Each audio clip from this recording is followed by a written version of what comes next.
Aujourd'hui, nous allons parler avec Jean 17, versets 13 à 23, de être témoin dans le monde. Nous prions.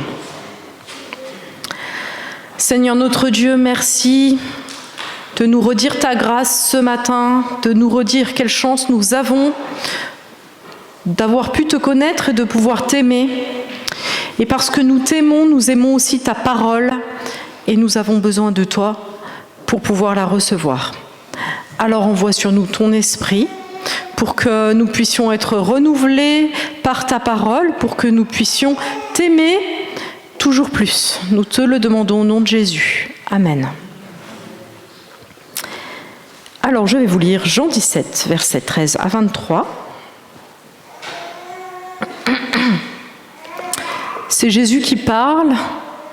Il va bientôt mourir et ressusciter. Il parle à son Père. Maintenant je vais vers toi, et je dis ces paroles dans le monde afin qu'ils aient en eux ma joie, une joie complète. Je leur ai donné ta parole, et le monde les a détestés parce qu'ils ne sont pas du monde, tout comme moi je ne suis pas du monde. Je ne te demande pas de les retirer du monde, mais de les préserver du mal. Ils ne sont pas du monde, tout comme moi je ne suis pas du monde. Consacre-les par ta vérité, ta parole est la vérité. Tout comme tu m'as envoyé dans le monde, je les ai moi aussi envoyés dans le monde, et je me consacre moi-même pour eux, afin qu'eux aussi soient consacrés par la vérité. Je ne prie pas pour eux seulement, mais encore pour ceux qui croiront en moi à travers leurs paroles, afin que tous soient un comme toi, Père, tu es en moi, et comme je suis en toi, afin qu'eux aussi soient un en nous, pour que le monde croie que tu m'as envoyé.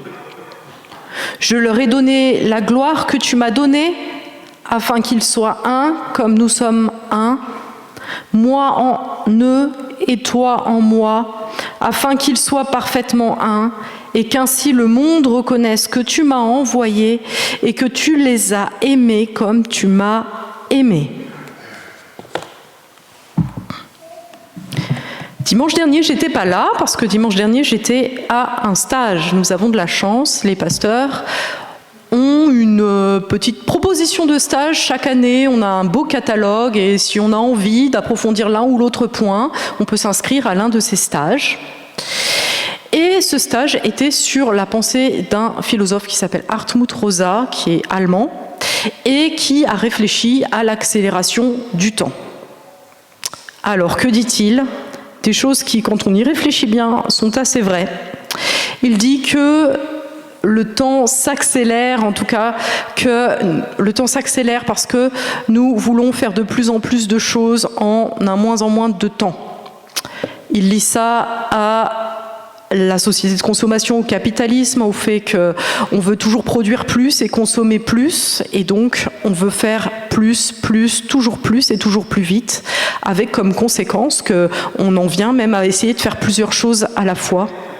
Par exemple, répondre à des mails en même temps qu'on écrit sa prédication, en même temps qu'on écoute de la musique. Voilà donc pour les constatations. Et une autre constatation, c'est que quand on est dans ce monde-là, on peut difficilement s'en extraire. Le monde accélère et ça produit des difficultés, ça produit de la fatigue, ça produit le fait qu'on profite plus assez des moments qui passent. Ça produit des choses négatives, mais il ne suffit pas d'en être conscient pour se dire « je vais ralentir ». Par exemple, si nous voulons ralentir et si nous décidons que nous allons arrêter de communiquer rapidement, que nous allons reprendre les lettres et laisser tomber WhatsApp, eh bien nous serons en difficulté parce que tout le monde utilise WhatsApp. Nous ne pouvons pas décélérer quand le monde accélère. Autre exemple, nous voulons prendre le temps d'avoir des relations profondes avec nos amis et donc nous décidons d'arrêter notre course contre le temps pour appeler un ami et prendre du temps de qualité avec lui. Mais voilà que cet ami, lui, il est très pressé parce qu'il doit répondre à 15 mails et qu'il a des dossiers à rendre rapidement. Eh bien, nous ne pouvons pas ralentir quand le monde accélère. Pourquoi je vous raconte ça ?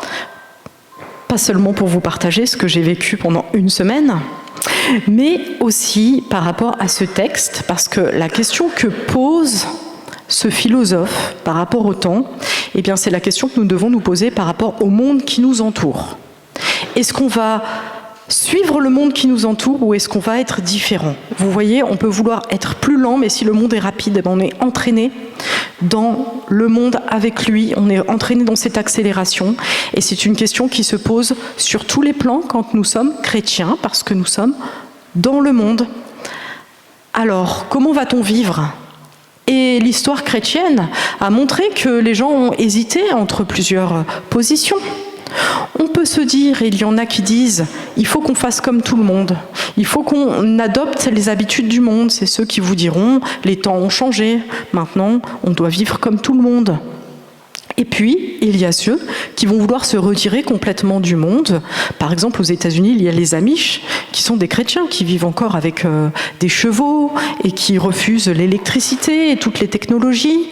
On peut aussi se dire qu'on va aller habiter dans des bois. On a aussi les moines qui vivent un peu ça, qui vivent un peu coupés du monde. Donc, le monde nous entraîne. Comme chrétiens, quelle est notre place dans ce monde? Doit-on faire ce que le monde nous pousse à faire ou doit-on quitter complètement le monde? Cette question, qui est la nôtre aujourd'hui, eh bien Jésus l'avait anticipée. Et c'est pour ça qu'il prie là devant ses disciples et qu'il parle de cela en leur disant « Vous êtes envoyés dans le monde, mais vous n'appartenez pas au monde. » Et en les encourageant à répandre sa parole dans le monde. Alors c'est ce que nous allons voir aujourd'hui. Comment dire la parole de Dieu dans ce monde? Doit-on se conformer ou doit-on résister? Quand doit-on se conformer? Quand doit-on résister? Quand doit-on faire comme tout le monde? Quand doit-on refuser de faire comme tout le monde? Voilà de quoi nous allons parler aujourd'hui. Premièrement, nous sommes envoyés dans le monde, voilà ce que nous dit Jésus. Jésus demande au Père de ne pas nous retirer du monde.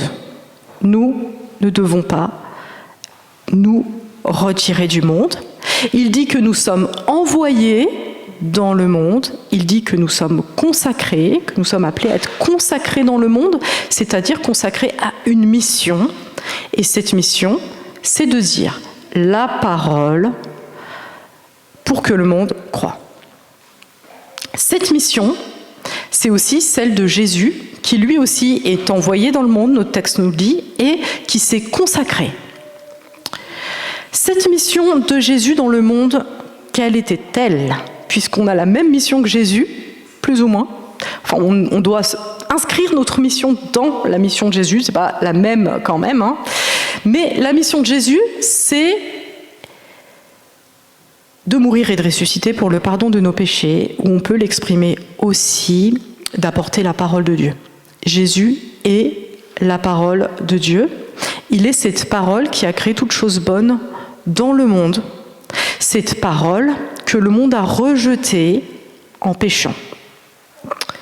Cette parole en Jésus vient dans le monde pour réparer le monde. La parole qui a créé le monde vient dans le monde pour la réparer. Et c'est pour ça que Jésus est mort sur la croix, pour nous réconcilier avec le Père et pour que nous puissions être transformés par cette réconciliation, pour que toute chose soit bonne, remise en ordre en nous. Voilà la mission de Jésus.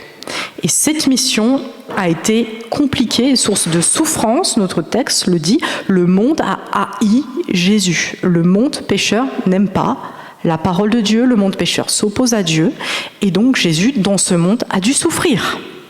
Il a dû souffrir la tentation, on connaît ces récits, la tentation, Jésus n'a pas péché, mais il a souffert la tentation, qui est dans le monde. Il l'a fait pour nous, et puis il a souffert le rejet, jusqu'à la mort sur la croix. Voilà, quelle fut la mission de Jésus pour nous apporter cette parole qui restaure et qui renouvelle, cette parole qui est maintenant confiée aux disciples qui doivent parler pour que le monde croie. Et cette mission, Jésus le dit, va fonctionner. Des gens vont recevoir la parole de Jésus puisqu'il prie pour ceux qui recevront la parole des disciples. Vous voyez ? Alors la conséquence sur notre mission, eh bien évidemment, c'est que nous devons être dans ce monde pour annoncer la parole de Jésus. Et la conséquence de ça, c'est que nous aussi, comme chrétiens, dans ce monde, puisque nous n'en sommes pas retirés, nous vivrons la tentation et nous vivrons la souffrance, le rejet, la persécution. Jésus ne nous le cache pas ici. Et c'est pour ça qu'il prie pour ses disciples. Il les prie pour qu'ils soient gardés, protégés du mauvais, parce qu'il sait que la tentation est à l'œuvre dans le monde, cette tentation de se détacher de Dieu. Et il prie pour que les disciples aient la joie. Cette joie qui demeure même dans la souffrance, cette joie dont il sait que nous en aurons besoin dans ce monde qui est hostile à Dieu si nous entrons dans cette mission, qui est d'annoncer Jésus. Alors, il y a un combat. Être dans le monde implique un combat. Un combat parce que notre parole va pas toujours être accueillie, et un combat donc externe, avec un front externe, avec des persécutions, et puis un combat intérieur aussi, avec la tentation. Je vais devoir résister, et ce n'est pas, absolument pas facile. Alors, nous devons être conscients de cette mission et de la souffrance qui va avec. Et cela va nous aider à savoir quand faire comme tout le monde et quand nous différencier du monde. Puisque nous devons réfléchir et nous poser cette question: quand je me conforme, quand je fais comme tout le monde ou quand je ne fais pas comme tout le monde, pourquoi est-ce que je le fais? Est-ce que c'est pour fuir la souffrance ou est-ce que c'est pour incarner, vivre, dire la parole de Dieu? Et quand je parle de vivre la parole de Dieu, c'est pas que la dire, c'est aussi la vivre et manifester cette transformation que la parole apporte.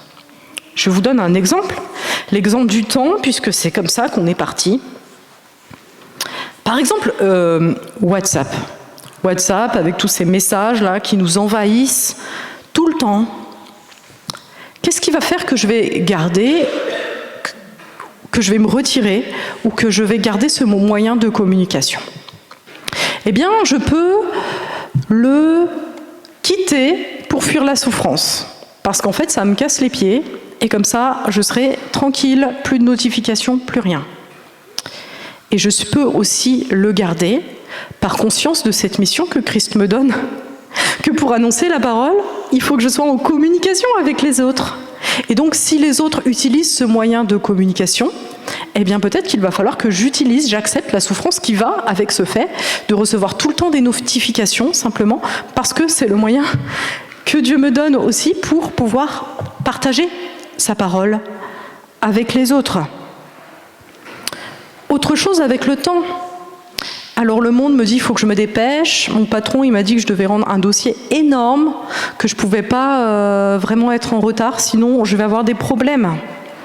Et puis voilà, je suis chez moi, je me dis je vais parler à personne de toute la soirée, je vais faire que travailler pour rendre mon dossier. Et puis voilà que quelqu'un nous appelle, c'est une voisine et voilà, elle a perdu quelqu'un et elle a besoin de consolation. Alors qu'est-ce que je vais choisir? Est-ce que je vais continuer dans le sens de l'accélération du temps et que je vais vraiment rendre mon dossier en laissant tomber ma voisine? Ou est-ce que je vais me dire c'est une occasion que Dieu me donne pour dire sa parole de consolation, et alors je vais me retirer du mouvement général du monde et je vais agir différemment, je vais prendre du temps pour ma voisine. Je ne suis pas en train de vous donner des généralités, je ne suis pas en train de vous dire de ne pas rendre vos dossiers au travail, je suis juste en train d'essayer de vous faire réfléchir à cela, pourquoi nous faisons les choses, pourquoi nous nous conformons, pourquoi nous agissons différemment dans le monde. Autre question, eh bien, c'est aussi par rapport à nos choix éthiques. La question qu'on pose souvent, est-ce qu'un chrétien peut aller en boîte de nuit? Pourquoi tu veux aller en boîte de nuit? Est-ce que tu veux aller en boîte de nuit parce que tout le monde y va? Et alors tu vas aller en boîte de nuit, puis tu vas faire tout ce que les autres vont faire parce que tu ne veux pas subir la souffrance d'être rejeté ou critiqué? Ou est-ce que tu y vas pour nouer des relations avec les autres qui te permettront de témoigner de ta foi en restant dans une attitude chrétienne? Voilà, c'est un exemple. Je ne suis pas en train de vous dire de quoi faire la nuit. Je suis en train de vous faire réfléchir, je l'espère, à ces questions-là. Ou pourquoi est-ce que je me conforme? Pourquoi j'agis en chrétien? Même si ça me fait souffrir, même si les autres me regardent différemment, eh bien le fait d'agir en chrétien dans le monde, ça témoigne d'une transformation qui montre la puissance de la parole de Dieu. Et peut-être je vais être rejetée, mais cette souffrance, eh bien c'est certainement celle à laquelle on est appelé. Alors, dans ma vie dans le monde, qu'est-ce que je fais dans le monde? Est-ce que je suis là pour dire cette parole qui est Christ, qui transforme, ou est-ce que je suis là pour éviter la souffrance et sauver ma peau? Alors, si nous faisons le bon choix, parce qu'il nous sera donné de faire le bon choix, eh bien, soyons rassurés par cette prière de Jésus qui sait que c'est difficile. Il nous gardera et il nous donnera sa joie. Parfois, on peut se dire, si je vais trop dans le monde, eh bien, je vais dévier. La tentation va me submerger et je serai beaucoup trop triste. Eh bien non, il nous gardera. C'est la prière de Jésus à son Père et le Père exauce le Fils pour nous qui avons cru. Deuxième point, nous sommes appelés dans le monde. C'est une zone un peu dangereuse, mais où nous sommes gardés. Et pourtant, nous ne sommes pas du monde. Nous n'appartenons pas au monde, nous appartenons à Dieu. Notre texte le dit. Nous appartenons à Dieu. Et consacré, ça veut dire consacré à une mission, mais ça veut aussi dire à part. Nous sommes avec Dieu, nous sommes appelés à être avec Dieu comme Christ dans le monde et donc à être différents. Et cette différence, elle passe par la parole et la vérité. La vérité et la parole. Le monde, qui est la réalité coupée de Dieu par le péché, est un endroit qui est coupé de cette vérité de Dieu. Depuis le péché, en fait, c'est ça, hein. Ils ont mangé de l'arbre de la connaissance du bien et du mal. Du coup, tout le monde pense savoir ce qui est bien, tout le monde pense savoir ce qui est mal, mais depuis je ne sais pas combien de milliers d'années, personne n'est d'accord là-dessus. Et puis, les cultures proposent des choses qui sont bien, qui ne sont pas bien, et puis une autre culture vient, et puis le contraire arrive. Nous proposons divers dieux, diverses religions, diverses croyances, mais nous sommes coupés de la vérité de Dieu qui ne nous est accessible que par sa parole. Alors Dieu a donné sa parole à Israël dans l'Ancien Testament et puis il nous l'a donnée en Christ qui nous dit la vérité. Cette vérité qui nous dit nous sommes pécheurs, nous sommes coupés de Dieu. Cette vérité qui nous dit en Christ Dieu est venu nous rejoindre pour nous réconcilier avec le Père. Cette vérité qui nous dit vous êtes appelés à vivre cette réconciliation avec Dieu dans l'amour de Dieu qui se traduit par une obéissance au quotidien, une transformation qu'il opère lui-même. Alors ça, cette parole, elle va changer notre manière de penser et notre manière d'agir. Nous n'agirons pas de la même manière dans le monde si nous recevons cette parole qui est la vérité. Si nous y demeurons attachés, elle nous transformera et nous serons différents de ce monde qui cherche des choses si diverses. Notre source sera en Dieu. Le monde a plein de quêtes, plein de trucs que tout le monde trouve bien et tout le monde court après. Mais nous croyons que notre source, la source de notre vie, eh bien c'est Dieu en Christ et qu'elle nous est accessible. Alors si nous croyons cela, si nous cherchons cela, si nous avons le regard tourné vers cela, eh bien nous irons ensemble dans la même direction. Vous savez, il est aussi beaucoup question d'unité dans ce texte.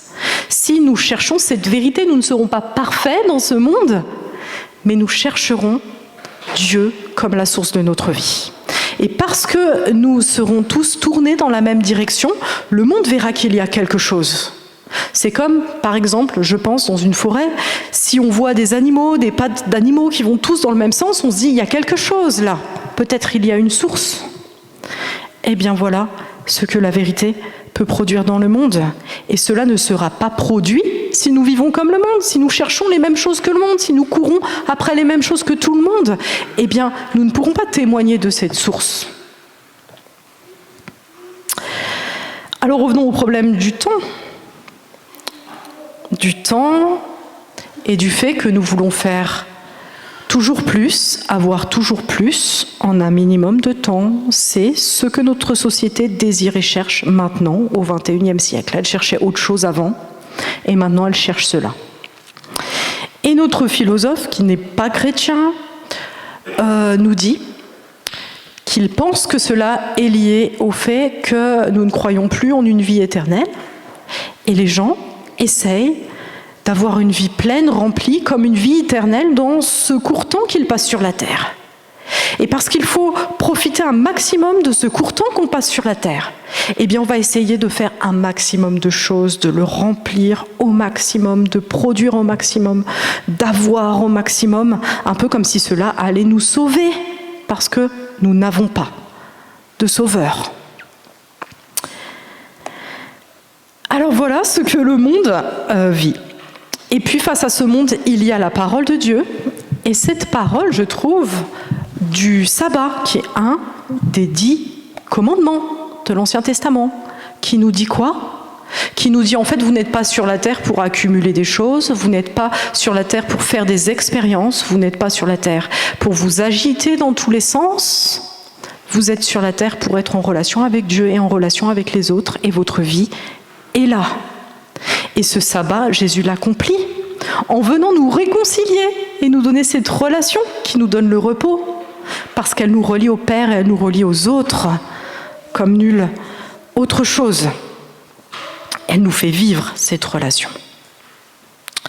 Alors regardons à cette vérité de cette grâce qui est la venue de Jésus sur notre terre, la réconciliation avec Dieu, cette vie abondante qui nous est offerte, et tournons vraiment nos cœurs vers cette source qui peut nous transformer, nous faire vivre et qui peut montrer au monde quelle est la vie. Nous pourrons alors, au milieu du monde, malgré les agitations, malgré toute la fatigue, malgré toutes les accumulations auxquelles nous sommes soumis, et peut-être ce temps qui nous presse et qui nous pèse, et dans ce monde-là, nous pourrons vivre en paix, dans la paix de Dieu, avec lui toujours. En conclusion, donc là, il n'est pas parlé de témoignage, il en est parlé ailleurs, dans l'évangile de Jean, mais c'est un petit peu ça, on parle beaucoup d'église de témoins. Nous sommes appelés dans le monde à parler de Dieu, à témoigner de Dieu, à parler avec nos bouches, mais aussi avec nos actes. Alors puissions-nous être témoins dans la réalité telle qu'elle est, même si parfois elle nous fait peur, même si parfois on a peur qu'elle nous détourne de Dieu, même si parfois on a peur d'y souffrir, d'y être rejeté, eh bien c'est là que nous sommes appelés. Alors n'ayons pas peur, parce que Jésus a prié pour nous, il a prié pour que nous soyons gardés, et il a prié pour que nous ayons sa joie. Alors n'ayons pas peur d'être dans le monde. Mais n'ayons pas peur non plus de ne pas être comme le monde. Tournons nos regards vers la source, cette source de la vie, vers ce Jésus qui est le chemin, la vérité et la vie, pour pouvoir montrer au monde quel est ce chemin, quelle est cette vérité, quelle est cette vie. Dans le désert dans lequel le monde est plongé, eh bien nous pourrons mettre la lumière de Dieu. Amen.